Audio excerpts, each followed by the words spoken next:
গণপ্রজাতন্ত্রী বাংলাদেশ সরকারের মহিলা ও শিশু বিষয়ক মন্ত্রণালয়ের অধীনে জাতীয় মহিলা সংস্থা থেকে টোটাল 5টি কোর্সের প্রায় 250 জন প্রশিক্ষণার্থী নিয়ে একটি বিজ্ঞপ্তি প্রকাশ করা হয়েছে। যে সকল মহিলা এবং নারীরা রয়েছেন যারা কিনা হলো যে নিজেদের দক্ষতা উন্নয়নের মাধ্যমে নিজে প্রতিষ্ঠিত হতে যাচ্ছেন এবং দেশ ও জাতির উন্নয়ন করতে যাচ্ছেন, তাদের জন্য চাঁদপুরের যে মহিলা সংস্থা রয়েছে, জাতীয় মহিলা সংস্থা, সেইখানের একটি বিজ্ঞপ্তি প্রকাশ করা হয়েছে। মূলত আমি আজকে আপনাদের সাথে সেটা নিয়ে কথাবার্তা বলবো।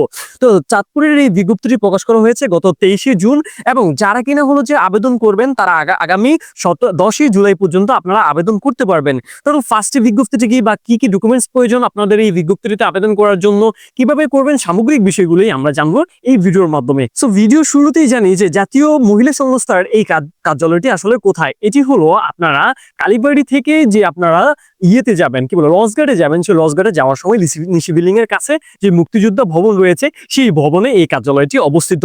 এরপর যে আসি যে ফার্স্টটি কোর্স আসলে টোটালি ফ্রি এবং ফার্স্টটি কোর্স কি কি সেটা একটু অবগত রই। তো শুরুতে রয়েছে বিউটিফিকেশনের জন্য আপনাদেরকে 50 জন প্রশিক্ষণার্থী নেওয়া হবে, যেটা সম্পূর্ণ হবে 80 দিনের জন্য। তারপর রয়েছে ক্যাটারিং এর জন্য একই 50 জন এবং 80 দিনের জন্য। তারপর রয়েছে interior design and event management, যেটা হলো 50 দিনের জন্য 50 জন 80 দিনের জন্য। তারপর রয়েছে ফ্যাশন ডিজাইন এবং সেটা 50 জন 80 দিনের জন্য। তারপর রয়েছে বিজনেস ম্যানেজমেন্ট এন্ড ই-কমার্স, এটিও 50 জন, তবে এটা 40 দিনের জন্য। তো যারা আবেদন করবেন তাদের ন্যূনতম যোগ্যতা কি? শিক্ষাগত যোগ্যতা হিসেবে ধরা হয়েছে সর্বনিম্ন 8ম শ্রেণী পাস এবং বয়স হতে হবে 18 থেকে 40 বছর। এবার আবেদনের জন্য প্রয়োজনীয় ডকুমেন্টস গুলো কি কি সেটা একটু জানি। ভর্তির সময় অনলাইনে পিডিএফ এর মূল কপি 2 সেট করে নিতে হবে। আমি আপনাদের ভর্তির প্রসেসিংটা বা অনলাইনে যে ফর্মটা পূরণ করবেন সেটাই কিছুক্ষণ পর দেখিয়ে দিব এই ভিডিওর মাধ্যমে। আচ্ছা, তারপর প্রয়োজন হবে সদ্য তোলা 2 কপি, 1 কপি পাসপোর্ট সাইজের ছবি, রঙিন ছবি এবং সর্বশেষ শিক্ষাগত যোগ্যতা সনদ, অর্থাৎ 8ম শ্রেণী পাস হয়ে থাকলে 8ম শ্রেণীর সনদ প্রয়োজন হবে। এর পাশাপাশি প্রয়োজন হবে আপনাদের জাতীয় পরিচয়পত্র এবং শিক্ষাগত যোগ্যতা অথবা আপনার যে জন্ম সনদ রয়েছে সেটার ফটোকপি। আবেদনের শেষ তারিখ আগামী 10 জুলাই এবং আবেদনপত্রটি আগামী 10 জুলাইয়ের মধ্যে বিকাল 4টার মধ্যে যে প্রশিক্ষণ কেন্দ্রটি রয়েছে সেই কেন্দ্রে এসে আপনাদেরকে জমা দিতে হবে। সো এবার আসি যে যারা আসন সংখ্যা সীমিত এবং উল্লেখিত ফার্স্টটি বিষয়ে 25 জন করে সকল বিষয়ে শিফটে, অর্থাৎ সকালের শিফটে নেওয়া হবে 25 জন, বিকালের শিফটে 25 জন, এই টোটাল 50 জন করে নেওয়া হবে। প্রশিক্ষণের জন্য নিয়মিত 80 দিন পর্যন্ত উপস্থিতির ভিত্তিতে, অর্থাৎ যারা সবচেয়ে বেশি উপস্থিত থাকবে তাদের ভিত্তিতে প্রতিদিন 150 টাকা করে অনেক টাকাই ভাতা দেওয়া হবে। ঠিক আছে, এই সংক্রান্ত জাতীয় মহিলা সংস্থার যে ওয়েবসাইট রয়েছে সেই ওয়েবসাইটে আপনারা নিয়মিত আপডেট পেয়ে যাবেন। এবার আসে যে আপনাদের ভর্তির প্রক্রিয়াটা কিভাবে সম্পন্ন করা হবে। যারা আসলে এই ভর্তির জন্য আবেদনটা করবেন তারা যেটা করবেন, ভর্তি আবেদনের পর আপনাদেরকে এটা ভাইবা নেওয়া হবে, এটা টাইম আপনারা যে কাগজপত্র জমা দিতে যাবেন তখন জানিয়ে দেওয়া হবে। এবং ভাইবাতে কি প্রশ্ন করা হবে, আপনি কেন এই কোর্সটা করতে চাচ্ছেন, বর্তমানে আপনি কি করেন, আপনার এই কোর্সটা কেন করা জরুরি, পাশাপাশি আপনার পরিবারে কে রয়েছে বা পরিবারের হাল কি অবস্থা রয়েছে। 150 টাকা করে ভাতা দেওয়া হবে, পাশাপাশি একটা দক্ষ প্রশিক্ষণ পাবেন। তারপর আপনারা হলো যে একটা সার্টিফিকেট পাবেন, যে সার্টিফিকেটের মাধ্যমে মহিলা সংস্থা অধিদপ্তর থেকে আপনারা হলো যে কি করতে পারেন, লোন নিয়ে আপনার বিজনেস স্টার্ট করতে পারেন। তো যে সকল নারী এবং বোনরা রয়েছেন যারা কিনা হলো বাড়িতে অবসর রয়েছেন তারা এই প্রশিক্ষণটি নিতে পারেন। আপনারা ভাতা পেলেন, পাশাপাশি দক্ষতা অর্জন করে দেশ ও জাতির উন্নয়নে অংশগ্রহণ করতে পারলেন। এইবার একটু দেখে নেই যে আপনারা অনলাইনে কিভাবে ফর্মটা জমা দিবেন। তো অনলাইনে আবেদন করার জন্য আমরা এখন চলে আসবো গুগল ক্রোমে আপনার ফোন থেকে, দেন এইখান থেকে আমরা VWEEGL লিখে সার্চ করব। সার্চ করার পর একদম শুরুতেই আপনারা দেখতে পাবেন নিবন্ধন ফর্ম, আমরা এটাতে ক্লিক করব। এরপর আপনাকে 3টি ধাপে আপনাদের আবেদন প্রক্রিয়া সম্পূর্ণ করতে হবে।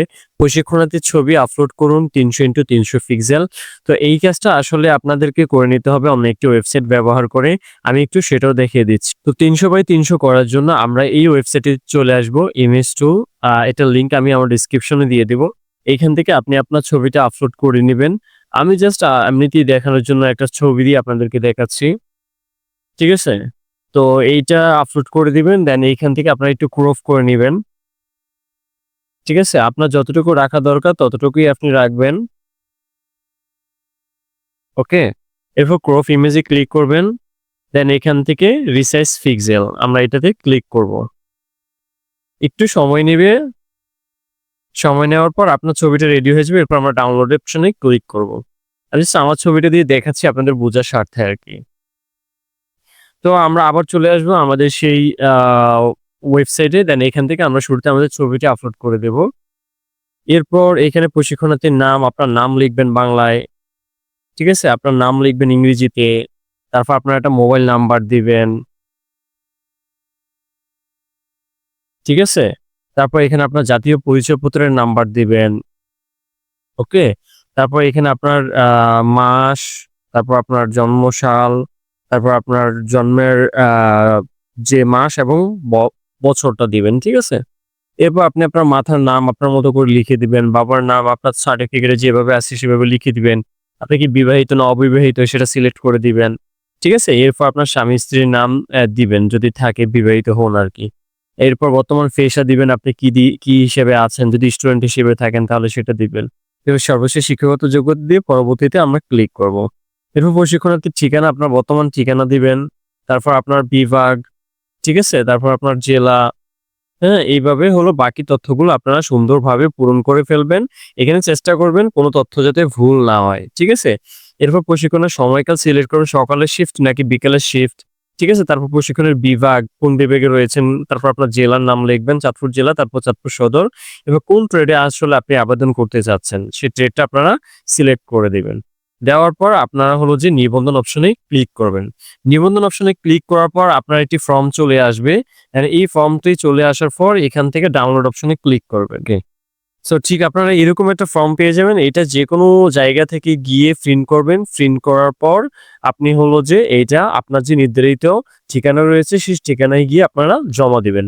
মনে রাখবেন আমি জাস্ট দেখানোর জন্য আপনাদেরকে এই ফরম্যাটটা তৈরি করে দেখিয়েছি। আশা করি আপনারা বুঝতে পেরেছেন। তো আশা করি আপনারা অনলাইনে ফর্মটা জমা দিয়েছেন এবং পিডিএফটা প্রিন্ট করে নিয়েছেন, সাথে অন্যান্য ডকুমেন্টস গুলো নিয়েছেন। নেওয়ার পরে আপনারা গিয়ে কাগজপত্রগুলো জমা দেন এবং ভালো কিছু করেন। তো এই ছিল আমার আজকের ভিডিও। এরকম আরো দক্ষতা নানান ভিডিও পেতে এবং বিজ্ঞপ্তিগুলো পেতে আমার চ্যানেলটা সাবস্ক্রাইব করে রাখুন পরবর্তী ভিডিও দেখার জন্য। সবাই ভালো থাকবেন, সুস্থ থাকবেন। আমি শিখবো, আপনাদের শেখাবো। আল্লাহ হাফেজ।